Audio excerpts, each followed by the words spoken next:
চিতল মাছ নিয়ে এসছে। এই চিতল মাছ দিয়ে আপনাদেরকে চিতল মাছের মুইঠা করে দেখাবো। দেখুন আমার তো চিতল মাছ তো চাচা হয়ে গেছে। এইবারে আপনাদেরকে দেখাচ্ছি কি কি চিতল মাছের দেবো। আমি আলু কেটে রেখেছি এখানে ডুমু ডুমু করে, আর এখানে সব মশলা আমি বেটে রেখেছি।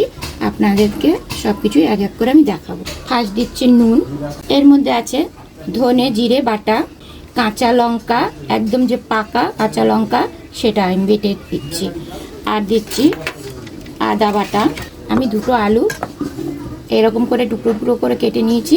এই আলু দিয়ে ভালো করে মেখে আপনাদেরকে দেখাচ্ছি। দেখুন আমি ভালো করে মেখে নিয়েছি।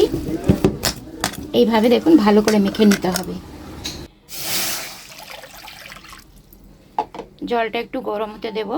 এবার জলটা গরম হয়ে গেছে, আমি এবার আস্তে আস্তে মুইঠা বানগুলো দিয়ে দেবো। এই দেখুন এইভাবে হাতে মুইঠা করে নেয়, এই জন্য বলে মুইঠা চিতল। আমি এইভাবে দিয়ে দিচ্ছি। এবারে এটাকে কেটেও করতে পারেন, আবার এইভাবেও রান্নাটা করতে পারেন। আমি এবারে গরম জলে দিয়ে দিচ্ছি।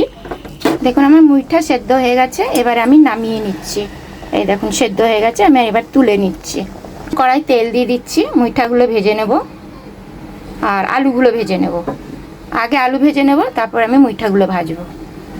তেল গরম হয়ে গেছে, প্রথমে আমি আলুগুলো ভেজে নিচ্ছি। আলু ভাজা হয়ে গেছে, এবার মুইঠাগুলো আমি ভেজে নিচ্ছি।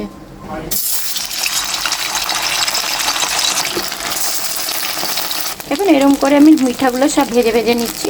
সব কটা ভেজে আপনাদেরকে আমি দেখাচ্ছি। দেখো আমার সব মুইঠা ভাজা হয়ে গেছে। এই যে আলু আর মুইঠা ভাজা হয়ে গেছে। এবারে আমি কড়ার মধ্যে মশলা দেব। প্রথমে আমি দুটো শুকনো লঙ্কা দিয়ে দিচ্ছি, আর দিচ্ছি দুটো তেজপাতা, আর দিচ্ছি জিরে ফোড়ন ভেজে নেব।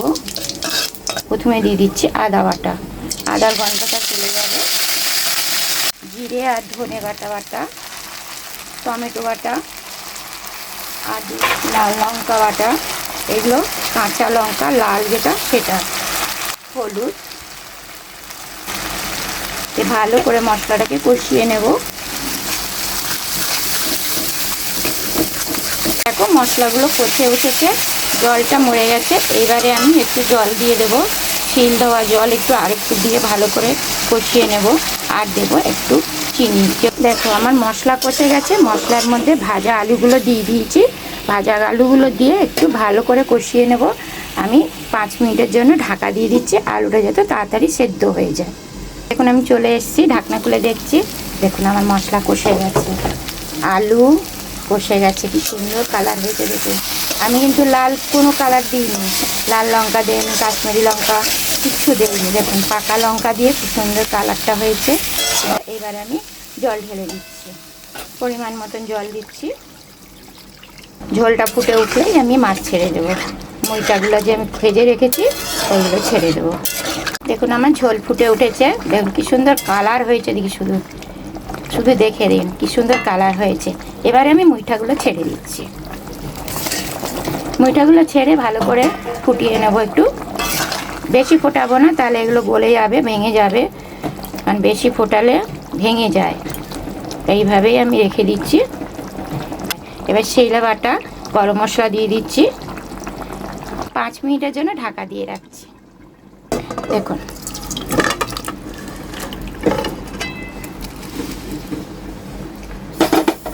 এবারে পরিবেশন করা পালা। এইবারে আমি থালা সাজাচ্ছি। এই দেখুন প্রথমে আমি ভাত দিয়ে দিয়েছি, তারপরে দিয়ে দিচ্ছি একটা কাঁচা লঙ্কা, ভালোবাসে না, এই দিয়ে দিচ্ছি পটল ভাজা, পাশে দিয়ে দিচ্ছি স্যালাড, এবং এইখানে লেবু দিয়ে দিচ্ছি, আর দিচ্ছি শসা, আর দিচ্ছি টমেটো। আমি স্যালাড সাজিয়ে দিলাম, কাঁচা চচ্চড়ি। এই দেখুন চিতল মাছের মুইঠা দিচ্ছি। দেখুন কত সুন্দর গ্রেভিটা হয়েছে, দারুণ খেতে লাগবে।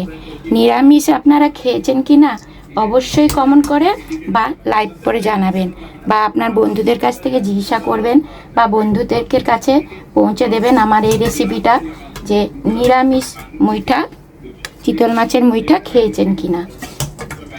এখন তো আমের সিজন, আমি আম দিয়ে দিচ্ছি, একটা আম সাজিয়ে দিলাম। এখনকার দিনে আম না হলে খাওয়া যায় না। আমটা হচ্ছে ভাতের সঙ্গে খেতে আমি তো খুব ভালোবাসি। মোরলা মাছের ঝাল চচ্চড়ি করেছিলাম, জেলি আচার বানিয়েছি, খেতে খুব দারুণ সুস্বাদু। জেলি আচারটা আমি একটু দিচ্ছি, ভাতের সঙ্গে খেতে ভীষণ ভালো লাগবে। এই যে জেলি আচার, দেখুন পুরো জেলি আচার, দারুণ খেতে লাগছে। আমি আম এনেছিলাম জেলি আচার বানিয়ে আপনাদেরকে দেখাবো বলে, কিন্তু আমগুলো সব পেকে গেছে।